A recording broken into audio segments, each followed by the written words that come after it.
என் பேர் பாபா கிருஷ்ணன், இந்து முன்னணியினுடைய கோவை கோட்ட பொதுச் செயலாளராக இருக்கு. திருவண்ணாமலையில நேற்றைக்கு பக்தர்கள் சாமி தரிசனம் செய்யும் போது சரியான முன்னேற்பாடுகள் இல்லாதனால நேற்று 2 பக்தர்களோட தகராறாகி அவங்க 2 பேருக்கும் வாக்குவாதம் ஏற்பட்டு கைகலப்புறைக்கு போயிடுச்சு. 2வது காவல்துறை அவங்க சமாதானம் பண்ணி அந்த பிரச்சனைக்கு முற்றுப்புள்ளி வச்சது. திருவண்ணாமலையில இந்த ஒரு சம்பவம் தான் இப்படி நடந்திருக்கான்னு கேட்டா கிடையாது. தொடர்ந்து திருவண்ணாமலையில பக்தர்கள் பாதிக்கப்படுறாங்க. 6 மாசத்துக்கு முன்னாடி திருவண்ணாமலை கோயில்ல சாமி தரிசனம் செய்ய வந்த ஒரு பெண்மணி அவர்கள் மூச்சு திணறல் காரணமாக இறந்து போயிட்டாங்க. திருவண்ணாமலைக்கு கட்டுக்கிடங்காத கூட்டம் வருது. பௌர்ணமி ஆகட்டும், சனி ஞாயிறு, வெள்ளிக்கிழமை சனி ஞாயிறு ஆகட்டும், கட்டுக்கிடங்காத கூட்டம் வருது. ஆனா இந்த அறநிலையத்துறை, அந்த கோவிலினுடைய நிர்வாகம் சரியான வரிசைப்படுத்துதல் இல்லை, ஒரு முறையான ஒரு தரிசன முறை இல்லாதனால பக்தர்கள் கடுமையான அவதிக்கு உள்ளாகிறாங்க. இருமாநில பக்தர்கள் திருவண்ணாமலையில குமிகிறாங்க. பல்வேறு இடங்கள்ல இருந்து வராங்க. குறிப்பா ஆந்திரா, தமிழகத்திலிருந்து திருவண்ணாமலைக்கு கிரிவலம் போறக்கு வராங்க. திருவண்ணாமலையாரை தரிசனம் செய்ய வராங்க. அப்படி கட்டுக்கிடங்காத கூட்டம் வரும்போது அந்த கோவில்ல நிர்வாகம் சரியில்லை. இந்து சமய அறநிலையத்துறை அதை சரியா கவனிக்கிறது இல்லை. இவங்களுக்கு கோவிலுடைய பணம் மட்டும் முக்கியமா இருக்கு. இதெல்லாம் தாண்டி என்ன கொடுமைன்னு கேட்டீங்கன்னா, திருவண்ணாமலையில உள்ளூர் பக்தர்கள் உள்ளுக்குள்ள அனுமதிக்கிறது இல்லை, கோவிலுக்குள்ள அனுமதிக்கிறது இல்லை. உள்ளூர் பக்தர்கள் தான் அந்த கோயில்ல ஆரம்ப காலத்துல இருந்து அந்த கோவிலை பராமரிச்சுட்டு வந்தவங்க உள்ளூர் பக்தர்கள் தான். கூட்டம் வரக்கு முன்னாடி இருந்து அப்படிப்பட்ட உள்ளூர் பக்தர்கள் உள்ள வந்தா கூட அவங்க கிட்ட கட்டணம் வாங்கிட்டு அவங்கள உள்ள அனுப்பக்கூடிய சூழ்நிலை இன்னைக்கு திருவண்ணாமலையில இருக்கு. திருவண்ணாமலையில மட்டும்தான் இந்த பிரச்சனையா அப்படின்னு கேட்டா கிடையாது. ராமேஸ்வரத்துல இதே மாதிரி உள்ளூர் பக்தர்கள்ல சாமி தரிசனம் பண்றதுக்கு காசு வேணும்னு சொல்லி இந்த கோவில் நிர்வாகம் அடாவடியா நிக்குது. இப்படி திருவண்ணாமலை ஆகட்டும், ராமேஸ்வரம் ஆகட்டும், தமிழகத்தில் இருக்கக்கூடிய அறநிலையத்துறை கீழ் இருக்கக்கூடிய பல கோவில்கள்ல பக்தர்களுக்கு எந்த விதமான அடிப்படை வசதியுமே இன்னைக்கு செஞ்சு தரதில்லை. இப்போ தைப்பூசம் நடந்தது. தைப்பூசத்தன்னைக்கு 6 படை வீட்டுக்கும் முருக பக்தர்கள் போறாங்க. கோயம்புத்தூர் இருக்கக்கூடிய மருதமலைக்கு 7ஆம் படை வீடுன்னு சொல்லக்கூடிய மருதமலைக்கு ஒரு பெரிய கூட்டம் போகும். ஆனா அங்க மின்விளக்கோ, கழிப்பிட வசதிகளோ, குடிநீர் வசதிகளோ இந்த இந்து சமய அறநிலையத்துறை ஏற்படுத்தியே தரதில்லை. பல கோவில்கள்ல பக்தர்களை அடிக்கிறாங்க. பழனியில பக்தர்களை அடிக்கிறாங்க. ஸ்ரீரங்கம் கோயில்கள்ல பக்தர்களை அடிக்கிறாங்க. தன்னுடைய குறைகளை சொல்லி சாமி கிட்ட வேண்டறக்கு வந்தா அங்க கோவில் இருக்கக்கூடிய குண்டர்கள் பக்தர்களை தாக்கக்கூடிய அளவுக்கு தான் இன்னைக்கு இந்து சமய அறநிலையத்துறை செயல்பட்டு வருது.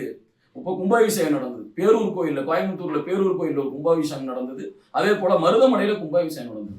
மருதமலையில கும்பாபிஷேகத்திற்கு பொதுமக்களாகிய பக்தர்கள் அனுமதிக்கப்படல. ஒரு 1000 பேர் திமுகவினர், அரசாங்க ஊழியர்கள் மட்டும் நின்று அந்த கும்பாபிஷேகத்தை முடிச்சிட்டாங்க. பொதுமக்கள் மருதமலையினுடைய கும்பாபிஷேகத்தை பார்க்கவே இல்லை. இதே போலதான் பேரூர் கோவில்லையும் அந்த கும்பாபிஷேகத்துக்கு பொதுமக்கள் பலர் அனுமதிக்கப்படல. இப்படி தமிழகம் முழுக்க கோவில்கள் இந்த 4.5 ஆண்டு காலமா திமுகவினுடைய ஆட்சியில கோவிலுடைய நிர்வாகம் தன்னுடைய ஸ்திரத்தன்மையை இழந்திருக்கு. முறையற்ற நிர்வாகத்தால திருவண்ணாமலை மாதிரி மிக பிரசித்தி பெற்ற கோவில்கள்ல பக்தர்கள் சண்டை போடக்கூடிய சூழ்நிலைக்கு இன்னைக்கு தள்ளப்பட்டிருக்காங்க. இந்த நிலைமையெல்லாம் மாத்தணும். யார் மாத்துவா? இந்து சமய அறநிலையத்துறைன்னு ஒன்று இருக்குல்ல தமிழகத்துல. இந்துக்களுடைய உண்டியல் பணத்தை வாங்கிட்டு நாங்க கோயிலை நிர்வகிக்கிற பேர்ல கோயிலை கொள்ளையடிக்கிறாங்கல்ல, அவங்க தான் இதெல்லாம் சரி பண்ணணும். ஆனா அதெல்லாம் விட்டுட்டு நம்ம இந்து சமய அறநிலையத்துறை அமைச்சர் சேகர் பாபு கிறிஸ்துமஸ் விழா போய் அல்லையா சொல்லிட்டு இருக்காரு. இவர் எப்படி இந்து கோவில்களை பாதுகாப்பாரு? சமீபத்துல இந்து முன்னணி முருக பக்தர்கள் மாநாட்டிற்காக தமிழகம் வேலை செஞ்சது. வரக்கூடிய ஜூன் 22ஆம் தேதி லட்சக்கணக்கான முருக பக்தர்கள் அந்த மதுரையில நடக்கக்கூடிய முருக பக்தர்கள் மாநாட்டில் கலந்துக்கு இருக்காங்க.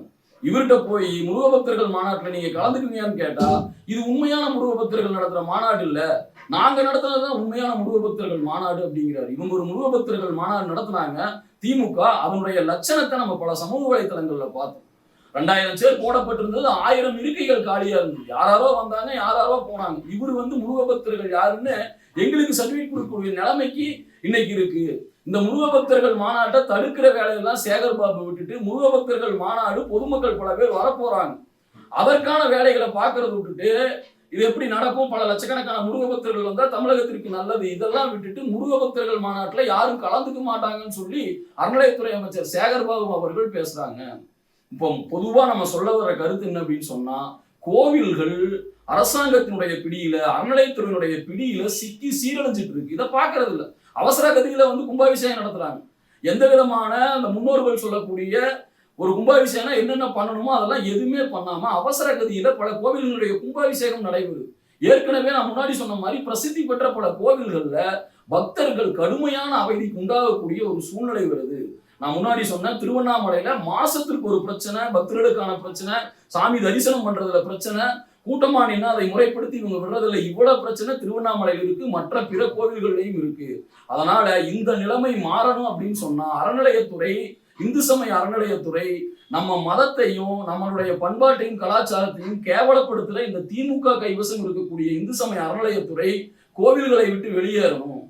வெளியேறது ரெண்டாவதா இருந்தா கூட அறநிலையத்துறைன்னு ஒண்ணு இருக்கு, அறநிலையத்துறைக்கு ஒரு அமைச்சர் இருக்கார். அந்த சேகர் பாபு இந்து கோவில்களுடைய மரபுகளை பாதுகாக்கணும், பொதுமக்களுக்கு தேவையான, பக்தர்களுக்கு தேவையான வசதியை செஞ்சு கொடுக்கணும். இதுதான் இந்து முன்னணி கோரிக்கையா வைக்குது. மீண்டும் சொல்றேன், இதெல்லாம் பண்ணாம இந்து முன்னணி நடத்தக்கூடிய முருக பக்தர்கள் மாநாட்டுக்கு யாரும் போகாதுன்னு சொல்ற சேகர் பாபுவை இந்து முன்னணி பேர் இயக்கம் வன்மையாக கண்டிக்கிறது. நன்றி, வணக்கம்.